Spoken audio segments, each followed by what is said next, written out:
Ketika kita mendengar kata neraka, gambaran apa yang langsung muncul di pikiran? Umumnya pasti api, siksaan, sesuatu yang abadi. Tapi bagaimana jika saya katakan kalau gambaran populer itu sebenarnya adalah sebuah penyederhanaan? Bahwa satu kata neraka yang kita kenal di Alkitab sebetulnya adalah terjemahan dari beberapa istilah asli yang maknanya sangat berbeda satu sama lain. Nah, ini yang memunculkan satu pertanyaan mendasar. Apakah neraka dalam Alkitab itu benar-benar hanya satu tempat saja? Atau jangan-jangan satu kata ini sebenarnya dipakai untuk mewakili beberapa konsep yang sama sekali berbeda tentang apa yang terjadi setelah kematian dan di hari penghakiman nanti? Oke, mari kita coba bedah perbedaannya. Di satu sisi, ada gambaran umum tentang neraka, api, siksaan, keabadian. Tapi di sisi lain, ada realitas Alkitabiah yang ternyata jauh lebih kompleks. Kita akan dalami 4 istilah kunci.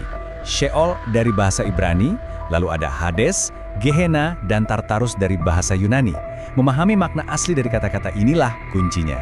Kita akan mulai dari konsep yang paling awal dan paling fundamental, yaitu dunia orang mati secara umum. Konsep ini diwakili oleh 2 istilah, Sheol di Perjanjian Lama dan padanannya dalam bahasa Yunani, Hades di Perjanjian Baru. Dalam Perjanjian Lama, kita menemukan istilah Sheol. Nah, yang menarik nih, dalam pemikiran Ibrani kuno, Sheol itu bukan tempat penyiksaan. Coba bayangkan, Sheol ini lebih seperti semacam kuburan kolektif bagi seluruh umat manusia. Jadi, baik orang benar maupun orang jahat, semuanya akan berakhir di Sheol. Awalnya tidak ada pemisahan berdasarkan moral sama sekali. Dan coba kita lihat bagaimana Sheol ini digambarkan. Sebuah tempat yang hampa. Kitab pengkhotbah melukiskannya sebagai sebuah alam di mana tidak ada lagi aktivitas, pengetahuan, ataupun hikmat. Jadi, konsep awalnya bukan tentang siksaan yang aktif, tapi lebih ke sebuah keberadaan yang sunyi, pasif, seperti bayangan. Konsep ini kemudian berkembang seiring waktu. Saat Perjanjian Lama diterjemahkan ke dalam bahasa Yunani, kata Sheol ini dialihbahasakan menjadi Hades. Nah, di Perjanjian Baru, peran Hades jadi lebih spesifik. Dia bukan lagi sekedar dunia orang mati, tapi lebih seperti ruang tunggu, sebuah tempat penampungan sementara untuk jiwa-jiwa yang menantikan kebangkitan dan penghakiman akhir. Dan disinilah terjadi sebuah evolusi teologis yang sangat signifikan.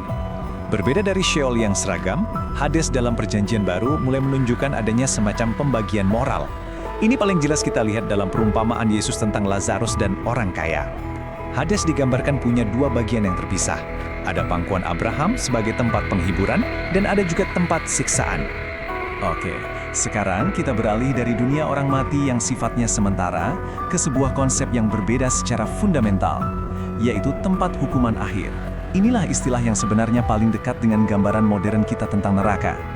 Nah, kita sekarang sampai pada kata Gehenna. Ini adalah kata yang paling sering digunakan oleh Yesus untuk memperingatkan tentang penghukuman yang kekal. Bedanya dengan Hades sangat krusial. Kalau Hades itu ruang tunggu, Gehenna adalah tujuan akhir yang permanen.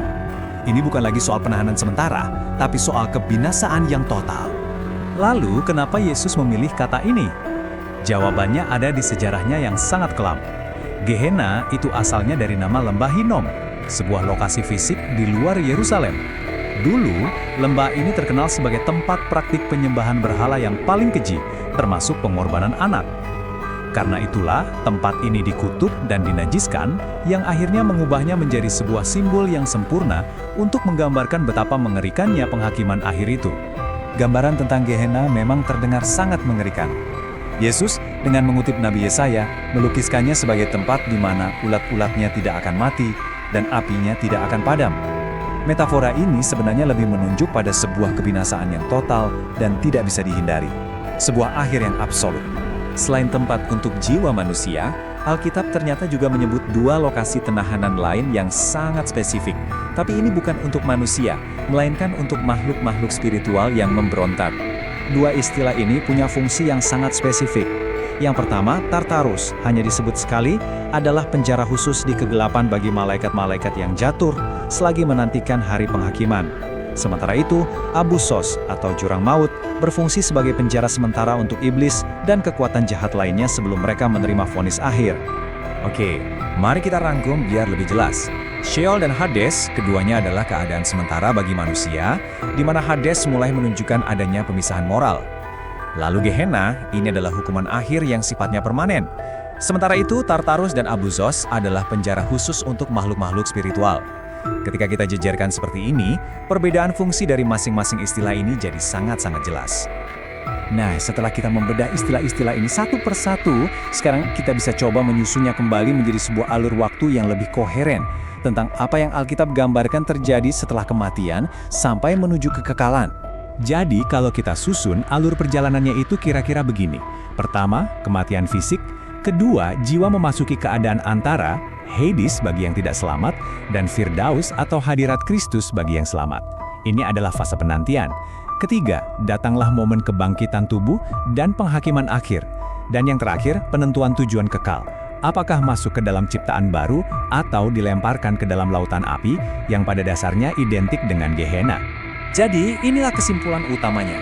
Konsep neraka dalam Alkitab itu bukanlah satu tempat tunggal, melainkan sebuah proses yang terdiri dari beberapa tahap. Ada tahap penantian sementara yang disebut Hades, yang kemudian diikuti oleh sebuah tujuan akhir yang permanen, yaitu Gehenna. Ingat angka ini, 5. Setidaknya ada 5 konsep yang berbeda. Sheol, Hades, Gehenna, Tartarus, dan Abu Zos, yang masing-masing punya makna dan fungsinya sendiri, tapi seringkali kita sederhanakan ke dalam satu kata saja, neraka. Dan semua ini membawa kita pada sebuah pertanyaan akhir untuk kita renungkan bersama. Setelah memahami perbedaan yang jelas ini antara penahanan sementara di Hades dan penghakiman final di Gehenna, bagaimana hal ini mengubah atau mungkin memperdalam cara kita memandang sifat keadilan ilahi dan konsep kekekalan itu sendiri?